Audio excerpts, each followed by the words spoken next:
नमस्कार. संतांच्या प्रत्येक शब्दामागे एक गूढ अर्थ दडलेला असतो. तो अर्थ जर समजला तर जीवन आनंदी व्हायला वेळ लागत नाही. आजचा हा विशेष व्हिडिओ तुमच्यासाठी याच प्रेरणेचा स्रोत ठरेल. हा व्हिडिओ पूर्ण पहा जेणेकरून या विचारांची खोली तुम्हाला उमजेल. जर तुम्हाला हा प्रयत्न आवडला तर अभिप्राय द्यायला विसरू नका आणि पुढच्या भागात तुम्हाला कोणत्या संतांची वाणी ऐकायला आवडेल हे कमेंटमध्ये नक्की सांगा. माणसाच्या आयुष्यात कधीकधी अशी काही गंमत होते की एखाद्याला एखादं काम अजिबात जमत नसतं, पण तरीही तो मोठ्या ऐटीत ते काम करायला जातो. आणि मग असा काही भयंकर गोंधळ उडतो की विचारायची सोय नाही. आपण अनेकदा आपल्या आजूबाजूला पाहतो की अर्धवट ज्ञान आणि चुकीची बुद्धी वापरून काही लोक स्वतःचंच मोठं नुकसान करून घेतात. एखाद्या कच्च्या आणि अननुभवी माणसाने कोणतीही पूर्वतयारी न करता थेट मोठ्या मैदानात उडी मारली तर काय होईल याचा विचार करा. तो समोरच्याला काय हरवणार, उलट स्वतःचाच मोठा तोटा करून बसतो. अडाणी माणूस जेव्हा शहाणपणाचा आव आणून चुकीच्या मार्गाला लागतो तेव्हा त्याच्या पदरी फक्त आणि फक्त फजितीच पडते. कोणतंही काम करताना त्या कामाचं खरं मर्म किंवा गुपित माहिती असणं किती गरजेचं आहे हे यातून दिसून येतं. अगदी हाच विचार आणि हीच मानवी प्रवृत्ती जगद्गुरू संत तुकाराम महाराजांनी एका अत्यंत रंजक आणि मार्मिक उदाहरणातून आपल्यासमोर मांडली आहे. त्यांनी चक्क एका अशा चोराचं आणि त्याच्या मूर्खपणाचं अतिशय विनोदी आणि तरीही डोळ्यात अंजन घालणारं उदाहरण दिलं आहे, ज्याला मुळात चोरी कशी करायची याचा गंधही नाही. कोणत्याही गोष्टीचं खरं ज्ञान नसताना निव्वळ हव्यासापोटी आणि चुकीच्या बुद्धीने पाऊल उचलल्यावर माणसाची कशी दुर्दशा होते आणि त्यांना आपल्या कर्माची कशी फळं भोगावी लागतात हे सांगणारा संत तुकाराम महाराजांचा हा सुंदर अभंग आता आपण ऐकूया आणि जाणून घेऊया या अभंगाचा भावार्थ. विश्लेषण, सामाजिक संदेश वास्तविक जीवनातील उदाहरणासह. पहिला चरण, चोरटे कांचे निघाले चोरी, आपलेन तैसे पारखे घरी. भावार्थ विश्लेषण. श्रोते हो, संत तुकाराम महाराज या पहिल्या चरणात एका अननुभवी आणि कच्च्या चोराचे अत्यंत चपखल उदाहरण देतात. एखादा माणूस चोरी करायला निघतो खरा, पण त्याला त्या कामातले कोणतेही कौशल्य नसते. त्याला आपले घर कोणते आणि परक्याचे घर कोणते याचेही भान नसते. तो केवळ मोहापोटी एखाद्या कृत्याला हात घालतो, पण त्याच्याकडे योग्य ती समज आणि पक्वता अजिबात नसते. आयुष्यातही आपण अनेकदा पुरेशा ज्ञानाशिवाय किंवा पूर्वतयारीशिवाय मोठ्या गोष्टी करायला जातो आणि नेमकी तिथेच आपली फजिती होते. कोणत्याही कामात यश मिळवण्यासाठी परिपक्वता आणि सारासार विचार असणे किती गरजेचे आहे हेच महाराज इथे एका साध्या व्यवहारातील उदाहरणातून आपल्याला अतिशय सोप्या भाषेत पटवून देतात. सामाजिक संदेश. या पहिल्याच ओळीत तुकाराम महाराज समाजातील अज्ञान, लालसा आणि विचारशून्यतेवर बोट ठेवतात.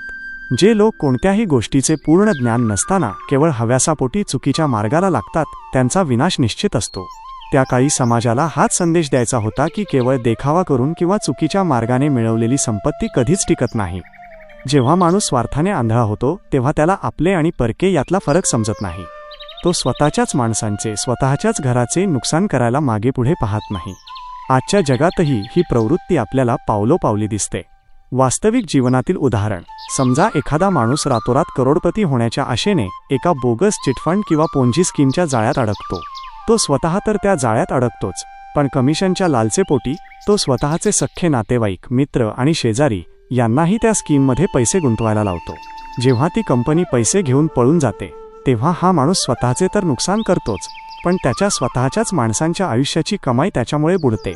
अज्ञानातून आणि लालसेतून केलेला हा गुन्हा त्याला आपल्या आणि परक्यांच्या घरातला फरक विसरायला लावतो. दुसरा चरण, नाही नफा नागवे आपण, गमाविले कान हातपाय. भावार्थ विश्लेषण. असा हा कच्च्या बुद्धीचा आणि अडाणी चोर जेव्हा चोरी करायला जातो तेव्हा त्याला तिथे कोणताही फायदा किंवा नफा तर मिळत नाहीच, उलट त्याचेच प्रचंड मोठे नुकसान होते. लोक त्याला पकडतात आणि कठोर शिक्षा म्हणून त्याचे हात, पाय किंवा कान कापले जातात. म्हणजे तो जे मिळवायला गेला होता ते तर दूरच राहिले, पण जे स्वतःचे हक्काचे होते तेही त्याने गमावले. आपल्या जीवनातही जेव्हा आपण चुकीच्या मार्गाने किंवा अज्ञानाने यशाच्या मागे धावतो तेव्हा आपल्या पदरी केवळ निराशा आणि नुकसान पडते. आपण अज्ञानापोटी चुकीचे निर्णय घेतो आणि आपल्याच हाताने आपले मोठे नुकसान करून बसतो. हाच अत्यंत महत्त्वाचा आशय या चरणातून अतिशय परखडपणे मांडण्यात आला आहे. सामाजिक संदेश. वाईट कृत्यांचा आणि भ्रष्टाचाराचा शेवट नेहमीच भयंकर असतो. हा अत्यंत कडक इशारा महाराज येथे देत आहेत. त्या काळात चोरी केल्यावर हात, पाय तोडण्याची किंवा कान कापण्याची शिक्षा दिली जायची, पण याचा सामाजिक अर्थ खूप मोठा आहे. शॉर्टकट मारून किंवा नीतिमत्ता सोडून तुम्ही कधीही जीवनात खरा नफा कमवू शकत नाही. उलट असा वाममार्ग तुम्हाला समाजात उघडे पाडतो, तुमची प्रतिष्ठा, तुमची इज्जत आणि तुमचे स्वातंत्र्य हिरावून घेतो. चुकीच्या कर्मामुळे माणूस समाजात अपंग होऊन जातो, त्याला कुणीही उभे करत नाही. हीच ती सामाजिक शिक्षा आहे. वास्तविक जीवनातील उदाहरण. एका अतिशय हुशार तरुणाचे उदाहरण घेऊ. कष्ट करून तो एका मोठ्या सरकारी पदावर पोहोचतो. पण तिथे गेल्यावर लवकर श्रीमंत होण्यासाठी तो लाच घेण्यास सुरुवात करतो. एक दिवस लाचलुचपत प्रतिबंधक विभाग त्याच्या घरावर धाड टाकतो आणि तो रंगेहात पकडला जातो. काय होते शेवटी? त्याची नोकरी जाते, त्याला जेलमध्ये जावे लागते. कालपर्यंत त्याला सलाम ठोकणारा समाज आज त्याच्याकडे तिरस्काराने पाहतो. त्याची अब्रू वेशीवर टांगली जाते. त्याने भौतिक अर्थाने आपले हात पाय गमावले नसतील, पण समाजात ताठ मानेने चालण्याचा अधिकार आणि इज्जत त्याने कायमची गमावलेली असते. तिसरा चरण. बुद्धिहीन नये काहींची कारणा, तयासवेन जाणा त्यांची सुख. भावार्थ विश्लेषण. ज्या व्यक्तीकडे योग्य विचार करण्याची क्षमता नाही, अशी बुद्धिहीन व्यक्ती कोणत्याही कामासाठी योग्य नसते. अशा निर्बुद्ध व्यक्तीच्या संगतीत जर आपण राहिलो तर आपल्यालाही तशाच प्रकारच्या तथाकथित सुखाला म्हणजे प्रत्यक्ष भयानक दुःखाला सामोरे जावे लागते. मूर्ख आणि अज्ञानी माणसाच्या नादाला लागून कधीही कोणाचे भले झालेले नाही. विचार न करता वागणारी व्यक्ती स्वतः तर खड्ड्यात पडतेच, पण आपल्यासोबत असलेल्या लोकांनाही ती खाली खेचते. म्हणूनच अशा लोकांची संगत नेहमी टाळणे आणि स्वतःच्या आयुष्यात नेहमी शहाणपणाने वागणे हाच खऱ्या सुखाचा मार्ग आहे, असा अतिशय मोलाचा सल्ला महाराज आपल्याला देतात. सामाजिक संदेश. माणसाला देवाने बुद्धी दिली आहे, तिचा वापर न करणारा माणूस समाजासाठी पूर्णपणे निरुपयोगी असतो. तुकाराम महाराज इथे समाजाला स्पष्ट सांगतात की ज्याच्याकडे सारासार विचार करण्याची कुवत नाही, अशा लोकांपासून नेहमी 4 हात लांब राहावे. कारण मूर्ख आणि अडाणी लोकांच्या संगतीत राहून कधीही सुख मिळत नाही. उलट त्यांच्या मूर्खपणामुळे तुमच्याही आयुष्यात फक्त आणि फक्त दुःखच वाटायला येते. संगतीचा परिणाम किती भयंकर असू शकतो आणि विवेकाविना जीवन किती व्यर्थ आहे, हा अत्यंत मोलाचा संदेश यात दडलेला आहे. वास्तविक जीवनातील उदाहरण. आजच्या सोशल मीडियाच्या युगात हे अगदी तंतोतंत लागू पडते. आपण पाहतो की काही तरुण फक्त लाईक्स आणि फॉलोअर्स मिळवण्यासाठी अत्यंत जीवघेणे स्टंट्स करतात. महामार्गावर गाड्या वेगात चालवणे किंवा चुकीचे व्हिडिओ बनवणे यातच ते धन्यता मानतात. जर एखादा चांगला तरुण अशा बुद्धिहीन आणि चुकीचे आदर्श मानणाऱ्या मित्रांच्या संगतीत राहिला तर तोही त्यांच्यासारखेच वागायला लागतो. शेवटी एखाद्या भयंकर अपघातात ते स्वतःचे प्राण गमावतात किंवा कायमचे जायबंदी होतात. ज्या तरुणांनी देशाचे भविष्य घडवायचे असते ते स्वतःच्या मूर्खपणामुळे कुटुंबावर कायमचे ओझे बनून राहतात. चौथा चरण. तुका म्हणे नाही ठाऊके वर्म, तयासी कर्म वोडवले. भावार्थ विश्लेषण. शेवटी जगद्गुरू संत तुकाराम महाराज अतिशय मोजक्या शब्दांत आपल्या संपूर्ण आयुष्याचे सार सांगतात. ज्या माणसाला जीवन जगण्याचे खरे वर्म म्हणजे योग्य रहस्य माहीत नाही, त्याच्या वाट्याला असेच भयानक आणि दुःखद कर्म येते. इथे वर्म म्हणजे योग्य वेळ, योग्य कृती आणि ईश्वराप्रती असलेली अढळ भक्ती. परमेश्वराची प्राप्ती कशी करावी किंवा जीवनात नीतीच्या मार्गाने कसे चालावे याचे ज्याला आकलन झालेले नसते, तो माणूस सांसारिक मोहात पडून स्वतःचेच नुकसान करून घेतो. म्हणूनच जीवनात कोणतेही पाऊल टाकताना आधी त्याचे वर्म, त्याचे खरे रहस्य आणि योग्य मार्ग समजून घेणे अतिशय आवश्यक आहे, तरच आपला उद्धार होऊ शकतो. सामाजिक संदेश. शेवटी तुकाराम महाराज या संपूर्ण विचारमंथनाचा कळस गाठतात. महाराज सांगतात की जीवनाचे खरे वर्म म्हणजे जगण्याचे खरे रहस्य ज्याला समजले नाही त्याला त्याच्या कर्माची फळे भोगावीच लागतात. निसर्गाचा आणि कर्माचा नियम अत्यंत कठोर आहे. तुम्ही जसे पेराल तसे उगवेल. समाजाला हाच शाश्वत नियम महाराज समजावून सांगत आहेत की नीतिमत्ता, प्रामाणिकपणा आणि निसर्गाशी समरस होऊन जगणे हेच जीवनाचे खरे वर्म आहे. हे सोडून जो माणूस केवळ स्वार्थासाठी वागतो त्याचे वाईट कर्म त्याच्या मानगुटीवर बसल्याशिवाय राहत नाही.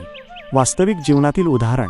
निसर्गाचा विनाश करून स्वतःचा विकास साधू पाहणाऱ्या माणसाचे यापेक्षा मोठे उदाहरण कोणते असू शकते? अनेक बडे बिल्डर्स किंवा व्यावसायिक पैशाच्या लालसेपोटी नद्यांचे पात्र बुजवतात, डोंगर पोखरतात आणि तिथे मोठ्या इमारती बांधतात. निसर्गाचे संतुलन बिघडवण्याचे हे वाईट कर्म ते करत असतात. पण जेव्हा भयानक महापूर येतो किंवा दरड कोसळते तेव्हा निसर्ग कोणालाही माफ करत नाही.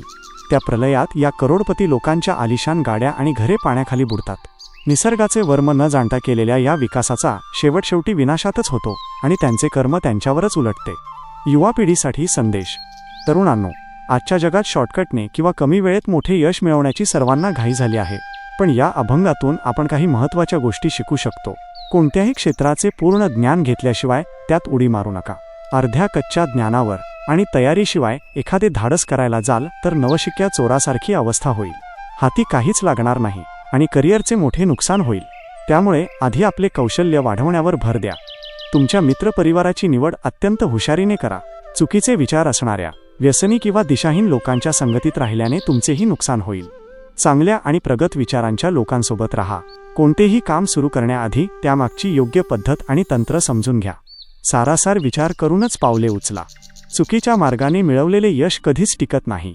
तुमचे कर्म चांगले आणि प्रामाणिक असेल तरच तुमचे भविष्य उज्ज्वल होईल. योग्य मार्गाने केलेले कष्टच तुम्हाला खऱ्या आणि शाश्वत यशाकडे घेऊन जातील. धन्यवाद. कोणत्याही गोष्टीचे पूर्ण ज्ञान असल्याशिवाय उतावळेपणाने वागू नये. अर्धवट ज्ञानाने केलेली कृती नेहमीच विनाशाकडे घेऊन जाते. गर्दीत असूनही आपण किती एकटे असतो ना, पण संतांचे शब्द सोबतीला असले की साक्षात परमेश्वर सोबत असल्याचा भास होतो. भावार्थ संतवाणी म्हणजे तुमच्या आतल्या आवाजाचा आरसा आहे. शब्दांच्या पलीकडले भाव समजून घेण्यासाठी आपण एकत्र येऊया. तुमच्या प्रेमाची ओढ अशीच राहू द्या. कमेंटमध्ये जय हरी विठ्ठल लिहायला विसरू नका. पुंडलिक वरदा हरी विठ्ठल. श्री ज्ञानदेव तुकाराम. पंढरीनाथ महाराज की जय.